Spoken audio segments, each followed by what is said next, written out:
মহব্বতের সাথে দুরূদ শরীফ পাঠ করি। আল্লাহুম্মা সাল্লি আলা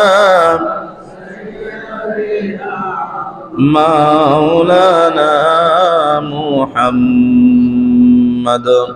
ওয়া আলা আলি সাইয়্যিদিনা মাওলানা মুহাম্মাদ ইয়া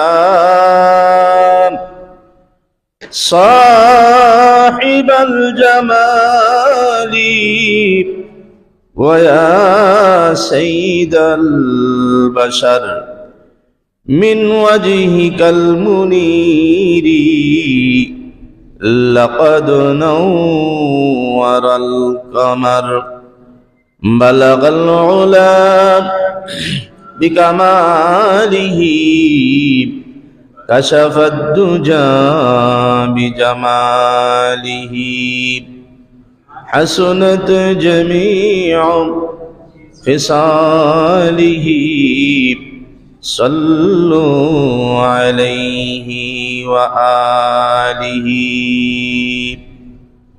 আলহামদুলিল্লাহ সুম্মা আলহামদুলিল্লাহ।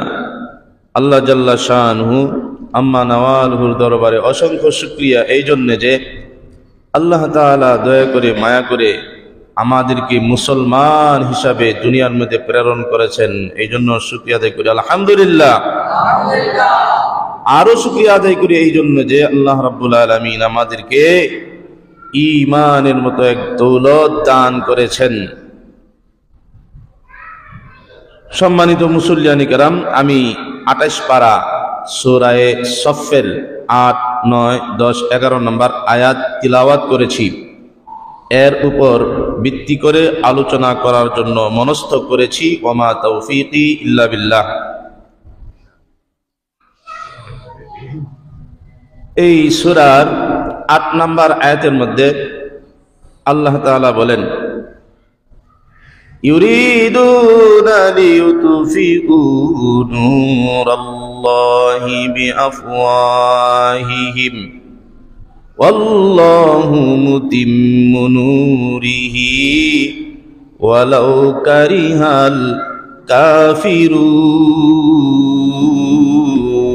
আল্লাহু আকবার। তারা চিন্তা করে, তারা মনে করে আল্লাহ তাআলার নূরকে তারা মুখের ফুৎকার দিয়ে নিভিয়ে দিবে।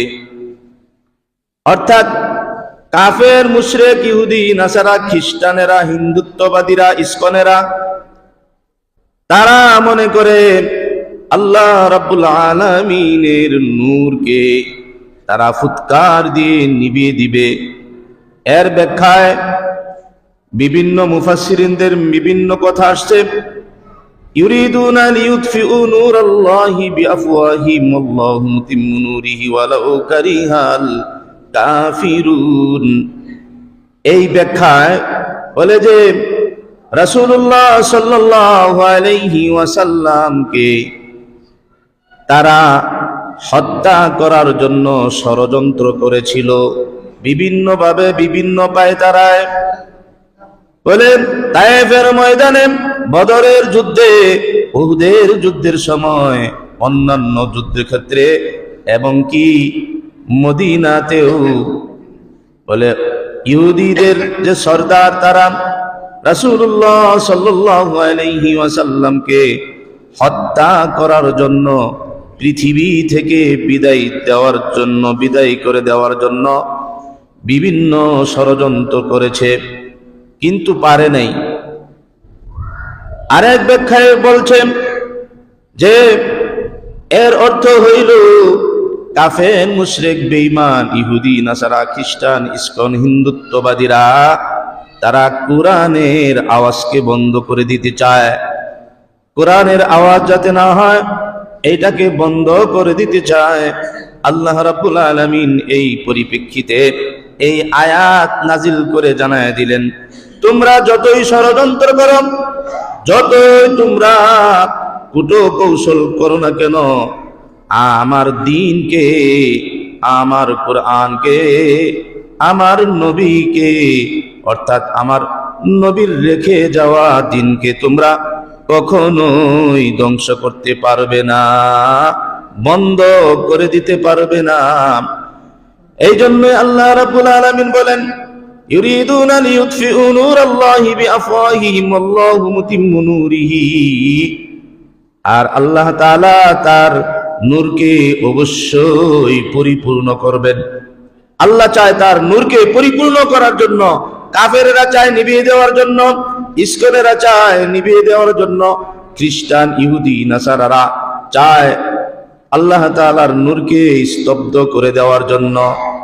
বলে আল্লাহ তাআলা বলতেছেন, চ্যালেঞ্জ দেয়া বলতেছেন, আল্লাহ তাআলা চান তার নূরকে পরিপূর্ণ করার জন্য, ওয়ালাউ কারিহাল কাফিরুন। যদিও কাফেরদের এটা পছন্দ হয় না, কাফেরদের নিকট এটা অপছন্দনীয়। প্রাণের ভাইয়েরা আমার, এই আয়াত থেকে কি বোঝা গেল?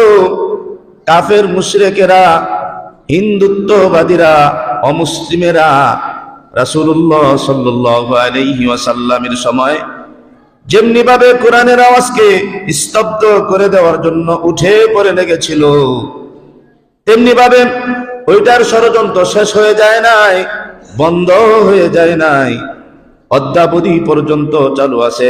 কিয়ামত পর্যন্ত হক এবং বাতিলের লড়াই চলতেই থাকবে। একদল মুসলমানদের মধ্য থেকে একদল মর্দে মুজাহিদ তৈয়ার থাকবে বাতিলের বিরুদ্ধে, অপশক্তির বিরুদ্ধে, কাফের মুশরিক হিন্দুত্ববাদীদের বিরুদ্ধে লড়াই করার জন্য একটা দল কিয়ামত পর্যন্ত অটুট থাকবে, পৃথিবীর মধ্যে আছে এবং ভবিষ্যতেও থাকবে। আর এই দল অবশ্যই বিজয়ী হবে। অবশ্যই কি হবে? বিজয়ী হবে। প্রাণের ভাইয়েরা আমার, এরপরের আয়াতে আল্লাহ রাব্বুল আলামিন বলতেছেন, ওয়াল্লাযী আরসালা রাসূলাহু বিল হুদা ওয়া দীনিল হাক্কি লিইয়ুযহিরাহু আলাদ দীনি কুল্লিহি ওয়ালাউ কারিহাল মুশরিকুন। আল্লাহু আকবার। আল্লাহ রাব্বুল আলামিন তিনি যিনি তার রাসূলকে প্রেরণ করেছেন হেদায়েত সহ এবং সত্য ধর্ম ইসলামকে দিয়া। সত্য ধর্ম কি ভাই? ইসলাম। আল্লাহ রাব্বুল আলামিন পবিত্র কুরআনুল কারীমের অন্য আয়াতের মধ্যে বলছেন, ইন্নাদ-দীনা ইনদাল্লাহিল ইসলাম।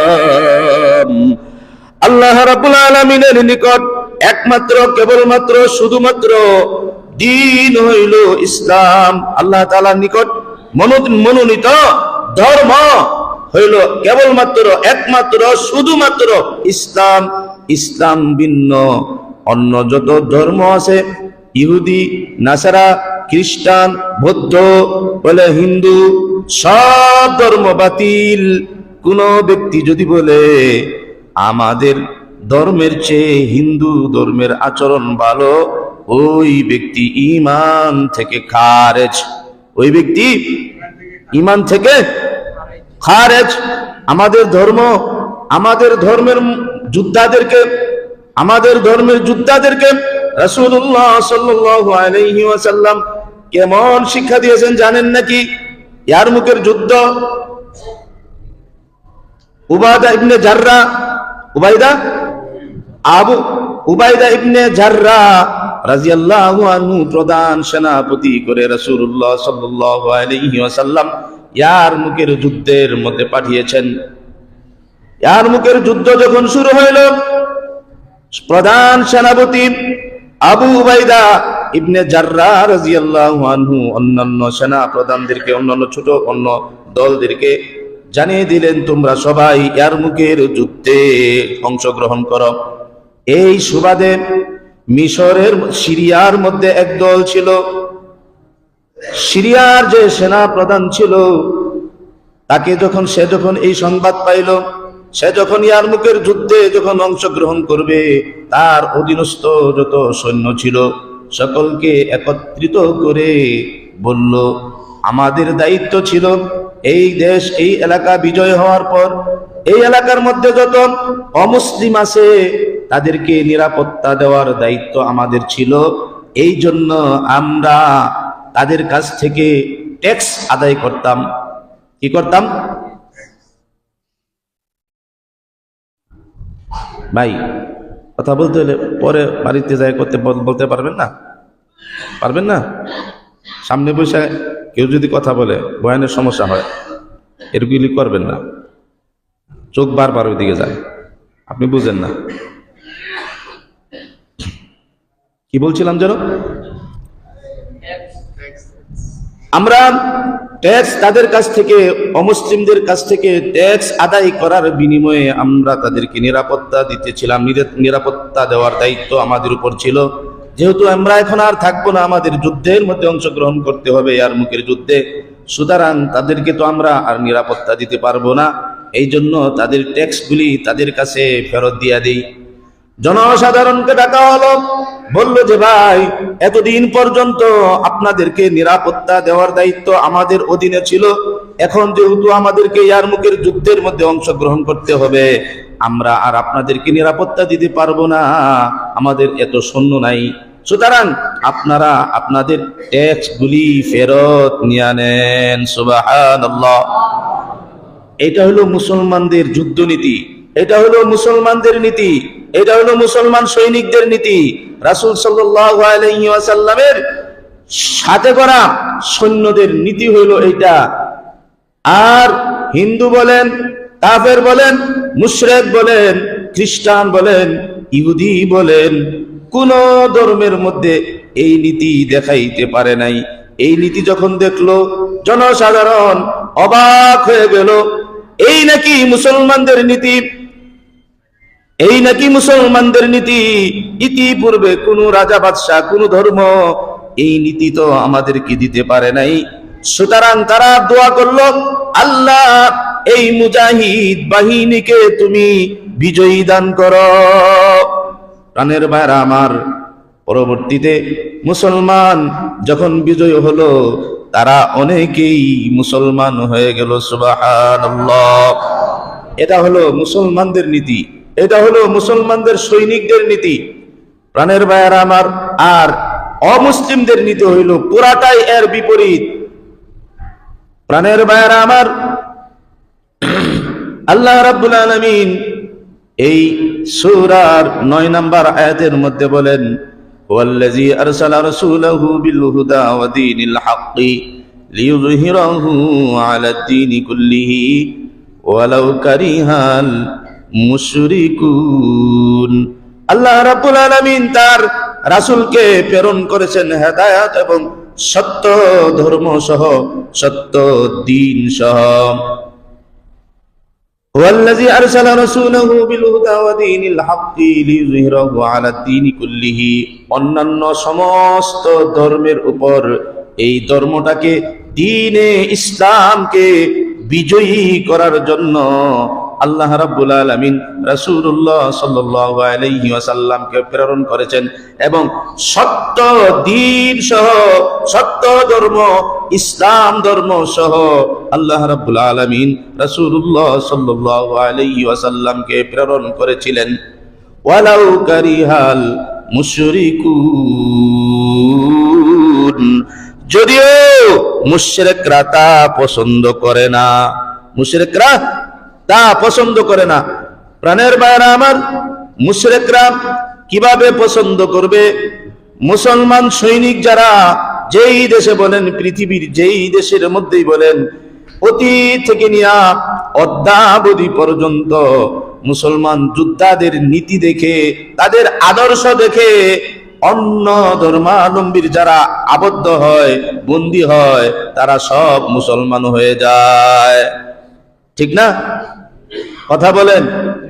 কিন্তু যারা আমাদের মুসলমান সৈনিকদের, মুসলমান যোদ্ধাদের সামনে যারা কাছে আসতে পারে না, তাদেরকে ভুল মেসেজ দেওয়া হয়, তাদেরকে মিডিয়ার মাধ্যমে, বিভিন্ন যোগাযোগ মাধ্যমে, কারণ যোগাযোগ মাধ্যম সব হইল এদের হাতে। এই জন্য যোগাযোগ মাধ্যমে আমাদের অন্য অমুসলিমদেরকে ভুল বোঝানো হয়, তাদের মধ্যে মুসলমানদের বিরুদ্ধে ভয় ভীতির সঞ্চার করা হয়।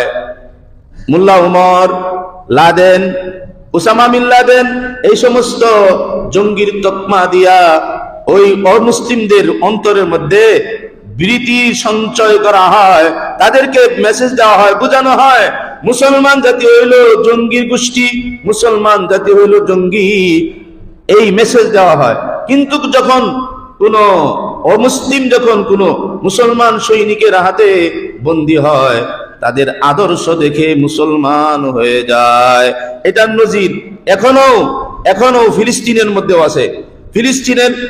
ফিলিস্তিনের হামাসের কাছে যারা ইসরায়েলের সৈন্য, ইসরায়েলের লোক যারা বন্দী হয়েছিল, তারা এসে এই কথা বলেছে মিডিয়ার সামনে যে এদের আদর্শের সামনে পৃথিবীর মধ্যে আর কোনো আদর্শ নাই।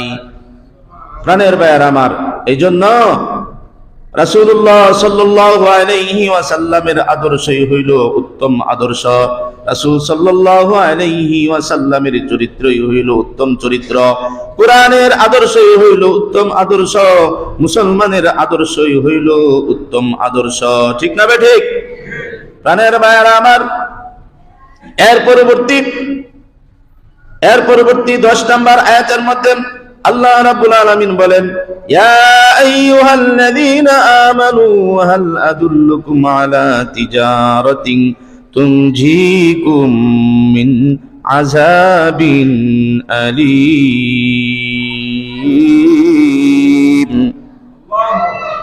হে ঈমানদারেরা, আমি কি তোমাদেরকে এমন একটা ব্যবসার কথা বলবো না যেই ব্যবসাটা তোমাদেরকে জাহান্নামের ভয়াবহ শাস্তি থেকে নিষ্কৃতি দিবে, মুক্তি দিবে। আমার গলা ভাঙ্গা, গত জুমায় মিছিল কইরা স্লোগান দিয়া গলা ভাঙ্গে গেছে। গলা ভাঙ্গা গলা নিয়ে বলতেছি, তারপর একটু ধৈর্য ধরে শুনতে হবে।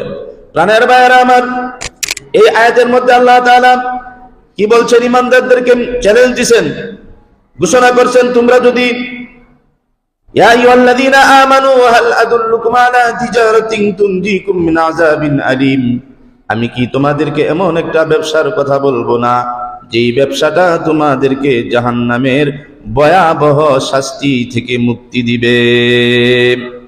প্রাণের ভাইয়েরা আমার, এই হাদিসের শানে নুজুল হিসাবে তাফসীরের মধ্যে লিখেছে, মুসলমানদের মধ্য থেকে কিছু মুসলমান তারা পরস্পর আলোচনা করতেছিল, আল্লাহ রাব্বুল আলামিনের পক্ষ থেকে যদি আমাদের নিকট এমন কোন একটা আমল আসতো যেই আমলটা আমরা করতাম। এই পরিপ্রেক্ষিতে আল্লাহ রাব্বুল আলামিন এই সূরার এই আয়াত নাজিল কইরা দিলেন। আল্লাহ রাব্বুল আলামিন জানায় দিলেন, তোমাদের জন্য সুসংবাদ, তোমাদের জন্য আমলের একটা সুসংবাদ, সেটা হলো তুমিনুনা বিল্লাহি ওয়া রাসূলিহি ওয়া তুজাহিদুনা ফি সাবিলিল্লাহি বিআমওয়ালিকুম ওয়া আনফুসিকুম যালিকুম খায়রুল লাকুম ইন কুনতুম তা'লামুন। সেটা হলো আল্লাহ রাব্বুল আলামিনের উপর ঈমান আনয়ন করবে এবং তার রাসূলের উপর ঈমান আনয়ন করবে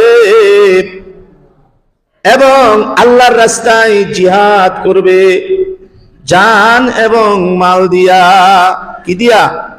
জান দিয়া এবং মাল দিয়া। ওয়া তুজাহিদুনা ফি সাবিলিল্লাহি বিআমওয়ালিকুম ওয়া আনফুসিকুম। জান এবং মাল, আমওয়াল এবং আনফুস। আমওয়াল মানে মাল সমূহ, আনফুস এবং জান সমূহ দিয়া নিজেদের মাল খরচ করতে হবে আল্লাহর রাস্তায়, আল্লাহর দ্বীনকে জমিনের বুকে প্রতিষ্ঠিত করার জন্য মাল খরচ করতে হবে যার যার সামর্থ্য অনুযায়ী, এবং নিজের প্রয়োজন যদি হয় নিজের জান আল্লাহর রাস্তায় কুরবানি করে দিতে হবে। তৈরি আছেন তো? প্রাণের ভাইরা আমার, আল্লাহ রাব্বুল আলামিন সুসংবাদ দিবেন নাকি আমার কথা? 28 পারা সূরা সফের 11 নম্বর আয়াত। এটা তুমিনুনা বিল্লাহি ওয়া রাসূলিহি ওয়া তুজাহিদুনা ফি সাবিলিল্লাহি বিআমওয়ালিকুম ওয়া আনফুসিকুম। তোমরা তোমাদের সফলতা, তোমাদের ব্যবসা মঙ্গলজনক লাভজনক ব্যবসাটা হইল জাহান্নাম থেকে মুক্তি পাওয়ার জন্য একমাত্র কেবলমাত্র শুধুমাত্র লাভজনক ব্যবসা হইল আল্লাহ রাস্তায় জিহাদ করা। আল্লাহ রাস্তায় জিহাদের কথা কইলে পরে হুজুরদেরকে জঙ্গি তকমা দেওয়া হয়, জঙ্গি বলে গ্রেফতার করা হয়। আগে তো জঙ্গি মানে জিহাদের কথা বলাই যেত না। জিহাদের আয়াত মনে হয় কোরআন শরীফের মধ্যে নাই। কোন ব্যক্তি যদি, কোন নামাজি ব্যক্তি যদি, কোন ইমানদার ব্যক্তি যদি এই কথা বলে কোরআনের যে জিহাদ তো ইসলামের মধ্যে নাই, ওই ব্যক্তি ইসলাম থেকে খারেজ, ওই ব্যক্তি মুসলমান থেকে খারেজ, ওই ব্যক্তি ঈমান থেকে খারেজ। আমার কথা না, কোরআনের আয়াত এটা। কোন ব্যক্তি কি জিহাদের কথা অস্বীকার করলে ওই ব্যক্তির ঈমান থাকবে না। শুধু এই আয়াত নয়, কোরআনের যে কোনো আয়াত অংশ যদি কোন ব্যক্তি অস্বীকার করে ওই ব্যক্তি ঈমান থেকে খারেজ, ওই ব্যক্তি ঈমান থেকে। প্রাণের ভাইরা আমার, অন্য হাদিস শরীফের মধ্যে আল্লাহর রাসূল সাল্লাল্লাহু আলাইহি ওয়াসাল্লাম বলেছেন, আয়াতের মধ্যে আল্লাহ তাআলা বলেছেন, আল্লাহ রাব্বুল আলামিনের নিকট দুইটা জিনিস হইল খুব বেশি পছন্দনীয়। এক নাম্বার হইল কোন ইমানদার ব্যক্তিরা যখন তারা দলবদ্ধ ভাবে নামাজের জন্য যখন কাতারবন্দী হয়, সারিবদ্ধ ভাবে দাঁড়িয়ে যায়, আল্লাহ রাব্বুল আলামিন তখন ফেরেশতাদেরকে নিয়ে ফেরেশতাদের সামনে গর্ব করে বলতে থাকে, হাসির সাথে বলতে থাকে, আনন্দ চিত্তে বলতে থাকে, ও ফেরেশতারা, তোমরা না আমাকে না করছিলা, মানুষ বানাইতে নিষেধ করছিলা, এই দেখো আমার বান্দাগুলি কিভাবে তারা নামাজের কাতারের জন্য, ফরজ নামাজ জামাতের সাথে পড়ার জন্য কাতার বন্দী হয়ে দাঁড়িয়ে গেছে। সুবহানাল্লাহ। দুই নাম্বার, আল্লাহ রাব্বুল আলামিন অত্যন্ত খুশি হন মুজাহিদরা যখন জিহাদের জন্য কাফের মুশরিক বেঈমানদের বিরুদ্ধে যখন সারিবদ্ধভাবে দাঁড়িয়ে যায়, আল্লাহ রাব্বুল আলামিন তখন খুব আনন্দ হন, খুব আনন্দ পান, খুশির চোটে আল্লাহ তাআলা ওই সময় ফেরেশতাদেরকে ডাক দিয়া বলে, ফেরেশতারা দেখো আমার বান্দারা কিভাবে সুন্দর হইয়া নিজের জানটা, নিজের বুকের তাজা রক্তগুলি আমার রাস্তায় দেওয়ার জন্য কিভাবে সারিবদ্ধভাবে প্রাচীন ডালা পাহাড়ের মতো তারা, সীসা ডালা প্রাচীরের মতো তারা দাঁড়িয়ে গেছে। সুবহানাল্লাহ। ইন্নাল্লাহা ইউহিব্বুল্লাযীনা ইউকাতিলুনা ফী সাবীলিহি সাফফান কাআন্নাহুম মারসুস।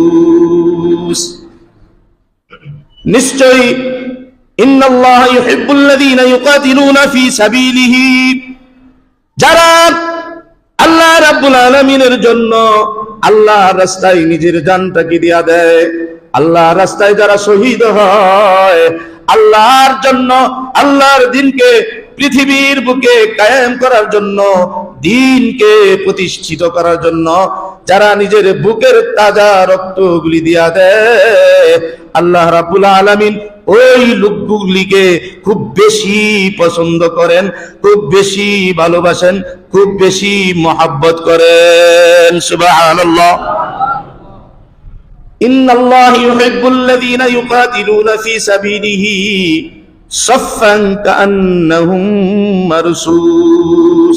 তারা যখন সীসা ডালা প্রাচীরের মতো বাতিলের বিরুদ্ধে, খ্রিস্টানদের বিরুদ্ধে, হিন্দুত্ববাদের বিরুদ্ধে, ইস্কনদের বিরুদ্ধে, ইহুদিদের বিরুদ্ধে যখন সীসা ডালা প্রাচীরের মতো যখন দাঁড়ায় যায়, আল্লাহ রাব্বুল আলামিন তাদেরকে খুব ভালোবাসেন। ও যুবক, ও মুসলমান ভাইরা আমার, আমরা ৭১ এই বাংলাদেশকে স্বাধীন করেছি। হুব্বুল ওয়াতনি মিনাল ঈমান, দেশপ্রেম ঈমানের একটা অংশ। দেশপ্রেম বলেন, হাদিস মুখস্থ করেন, হুব্বুল ওয়াতনি মিনাল ঈমান, দেশপ্রেম, দেশের মহাব্বত, দেশের ভালোবাসা, এইটা ঈমানের একটা অংশ। আমার দেশকে আমার রক্ষা করতে হবে, আমার দেশকে আমার বাঁচাইতে হবে। আমার দেশের জন্য 30 লক্ষ শহীদের কিনা এই বাংলাদেশ, 30 লক্ষ শহীদের রক্তে কিনা এই বাংলাদেশ। এই বাংলাদেশকে নিয়ে কাউকে সিনি মিনি খেলতে দেওয়া যাবে না, ঠিক না বেঠিক? প্রাণের ভাইয়েরা আমার, ও বাজানরা আমার, ও যুবকেরা, আমার পূর্বপুরুষ যারা ছিল, আমাদের পূর্বপুরুষ যারা ছিল, তখন তারা কিন্তু যুবক ছিল।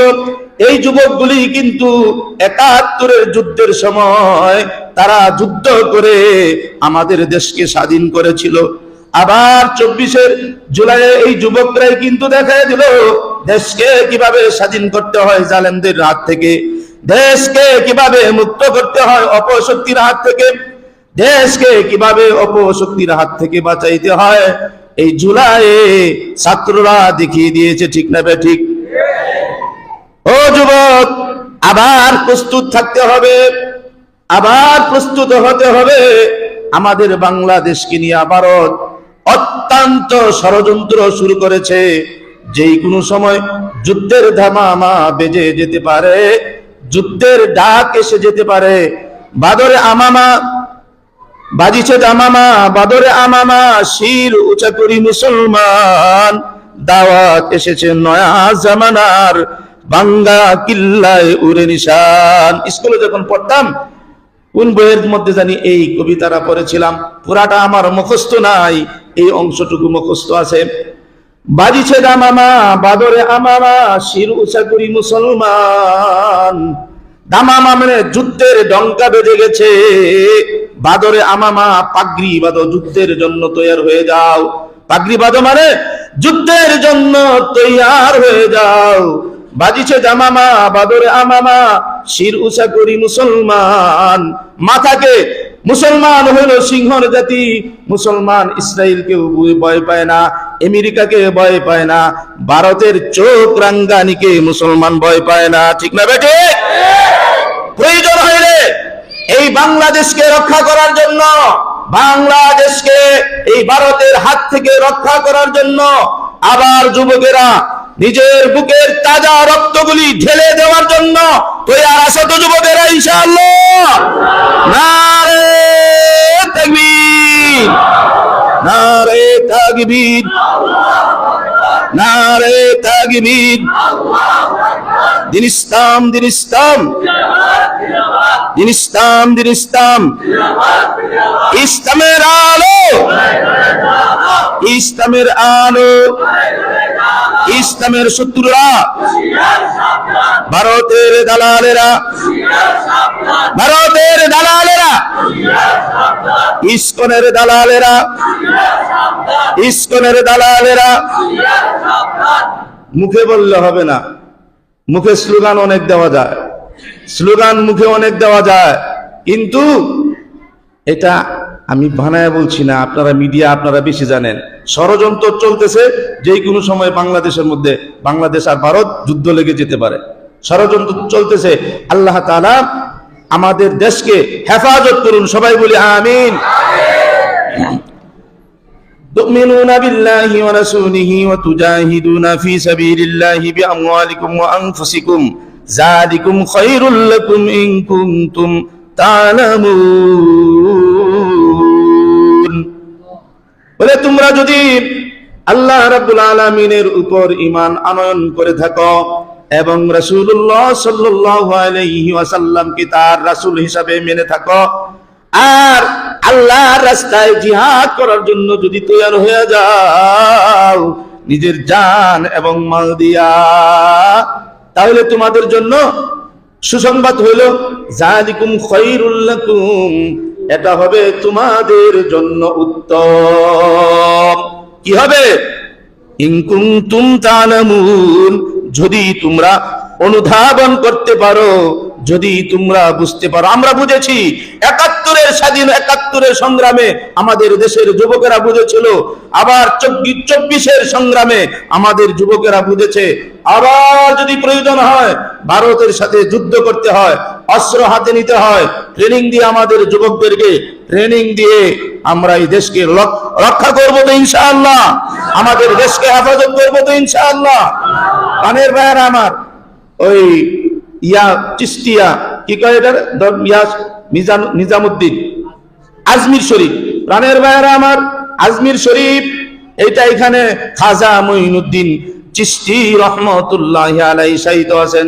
তিনি বহুত বড় আলেম ছিলেন, বহুত বড় আল্লাহওয়ালা ছিলেন, বুজুর্গ ছিলেন, পীরে কামেল ছিলেন।